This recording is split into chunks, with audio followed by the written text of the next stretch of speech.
Deciding where to invest and when you're buying your first or your next short-term rental property can be a really daunting decision to make, and it can be one of the most important deciding factors in your success, especially if you choose the wrong market to invest in.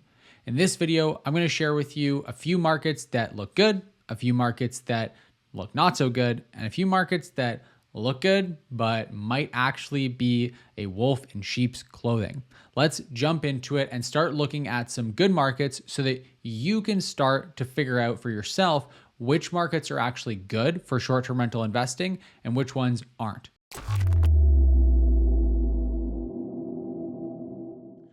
The tool that I choose to use in order to do this is a tool called AirDNA. Now, you can use AirDNA for all kinds of short-term rental analysis. And at this level, what's really cool is that AirDNA has a list of any given market. Right now, for this video, we're just going to be looking at the United States, but you can also use AirDNA for Canada, for Europe, for Asia, Australia, pretty much anywhere in the world where they have short-term rentals, you can use AirDNA to get data for it. Now, what you'll want to do is come over to the markets and you can look at them and sort them by things like their market score that AirDNA gives them. You can look at them by their occupancy, their revenue, their daily rate, and look at all these different markets. And you might find some good ones, or you might find some that look good, but turn out to not be so great. So I pulled up a market to start with here that, based on just looking at what I know about this market, it looks like a pretty solid market. It was actually nominated as one of the best markets to invest in for 2024. It is Cocoa Beach, Florida. Now, one of the things I like to look at a market level is, for starters, the investability,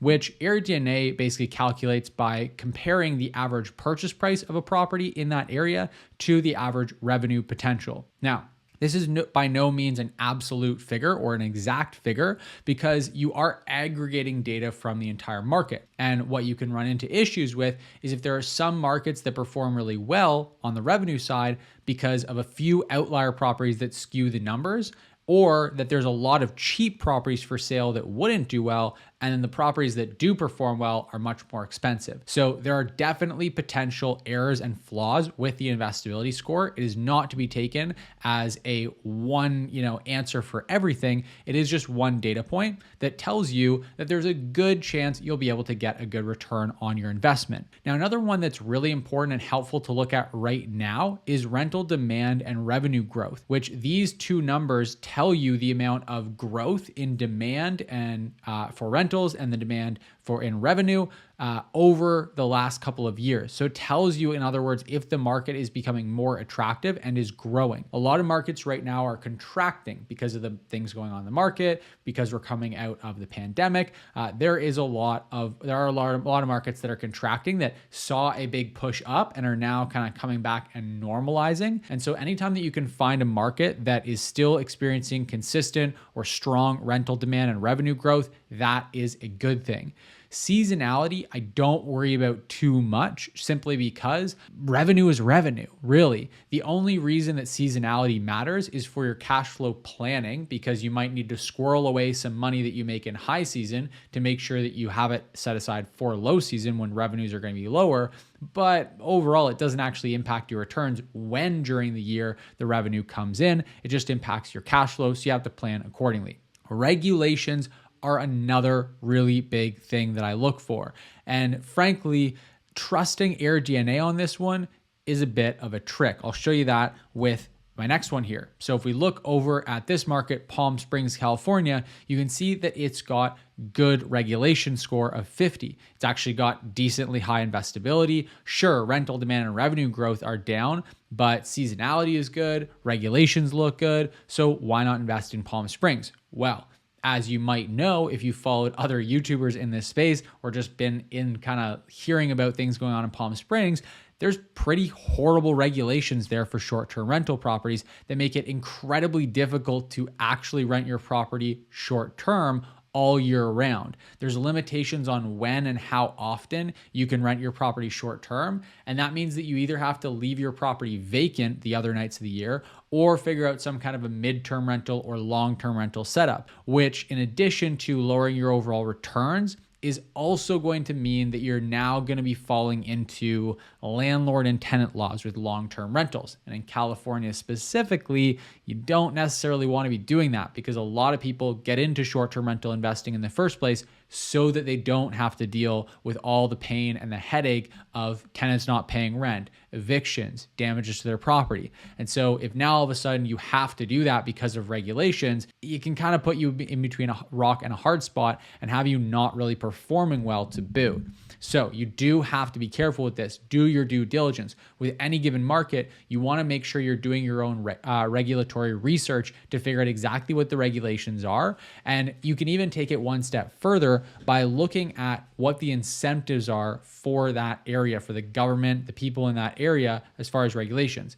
If the local economy is highly dependent on short-term rentals, then you can safely say things are probably going to stay more favorable to short-term rentals.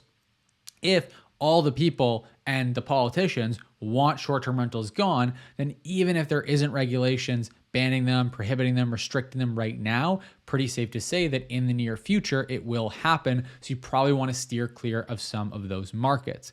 So that's some of the main things we want to look at. Are you a brand new or experienced Airbnb host, co-host, or investor who wants to host as successfully, as profitably, and with as much fun as possible?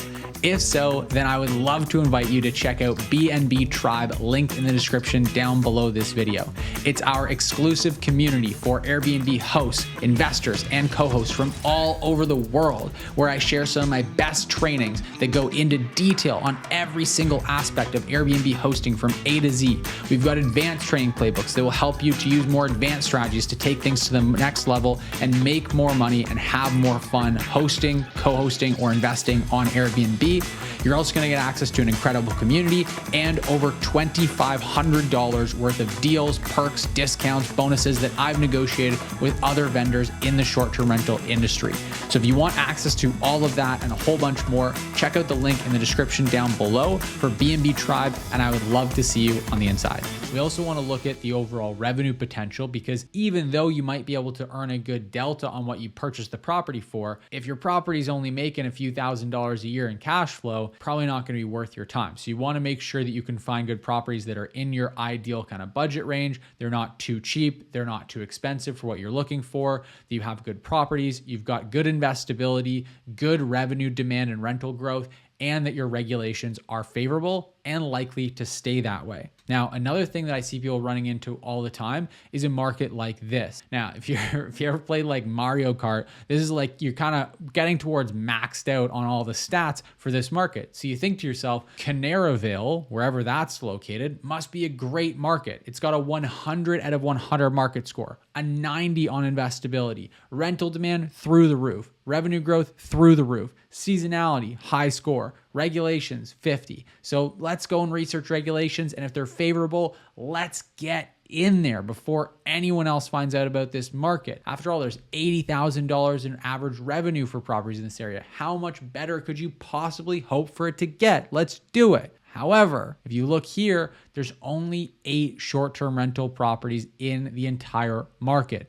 So all of this data is based on 8 properties. That means that if Timmy got an extra few bookings this year, that's going to make an actual noticeable difference on the rental demand and revenue growth stat. Just because some random person traveled to Canaryville one time and booked Timmy's property, now your stats are maxed out. So you have to be really, really mindful of that. The other thing is you might say, okay, well, I can do $80,000 a year in revenue with a property I buy there, so let's go buy one. Well, here's a home on 40 acres and it did 124. Here's another 7-bedroom home on 46 acres that did 130,000 in revenue. That one, those ones are pulling up the numbers dramatically. If we look at a normal Canaryville cottage, 4-bedroom, 2.5 bathroom, this property, in 360 days that it was available, did $34,000 in revenue. We've got another one here that was available for 172 days. It's a tiny home, did $28,000 in revenue. So it's really not looking that promising for us to go into this market with a property other than maybe a, home on 40 acres or a 7-bedroom place on 46 acres. So we don't actually have the stats to back up that non-massive ranch homes actually perform well. And so although the investability is high, it's not actually an accurate representation of what's going on in the market. Because sure, the average purchase price of a home might be low. If we look at some of these properties over for sale, you can see, well, actually these properties are not, but bear in mind that for the market performance, it does take into account Zillow estimates. It takes into account all the properties on Zillow. So it might be more than just these 2 properties that are currently for sale right now. But I'd imagine that in Canaryville, you can probably pick up properties for a few $100,000. And so when you compare them to the $124,000 that AirDNA thinks it can earn, it looks like really, really good, strong investability. However, once you actually compare apples to apples, the picture might not look the exact same. So you got to be mindful of that. Here's another great example of a market that kind of had the same thing going on. So if we look over at Bethel, you've got really great investability, strong rental demand, really decent revenue growth. You might need to look into regulations, but my biggest concern here is that there's only 15 properties. And so although if we rate by here revenue, you can see there's a couple that are really one that's pulling up and skewing the numbers. The other ones here are performing much, much more modestly. So you can see that now your numbers are getting pretty significantly skewed by just one top performer in the market. And it's possible to do that just because the market is so incredibly small. Now, the other really big challenge you're going to run into with a market like this is that when you go to formulate your projections, you don't really have much to go off of, right?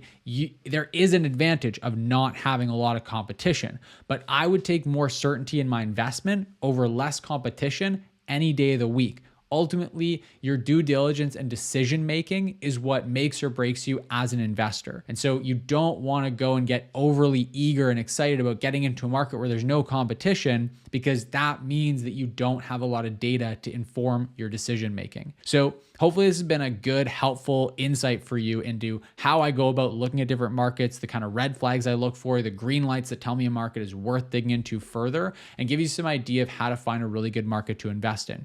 Now, if you want to get further explanations and help and support and access to all of our tools, all of our data, all of our resources that can help you to find the best market to invest in, then I highly recommend checking out BNB Tribe. It's our brand new community for short-term rental investors, hosts, co-hosts. So if you're looking to start a property management business, start co-hosting for people, hosting your own space or investing, or you're already doing it and you want to take it to the next level with really great training, an amazing community, over $2,000 worth of deals, discounts, everything else, then I highly recommend checking it out. It's all in BNB Tribe. It's one single community with everything you could ever possibly need. We've got advanced training playbooks. We've got training playbooks that are great for people just getting started. We've got all the tools and resources you can imagine. Like I said, almost $2,500 in different tools, discounts, savings, everything you're going to get. And the best part is it's so affordable that you can pay for your entire year's membership with basically just one additional booking on your property.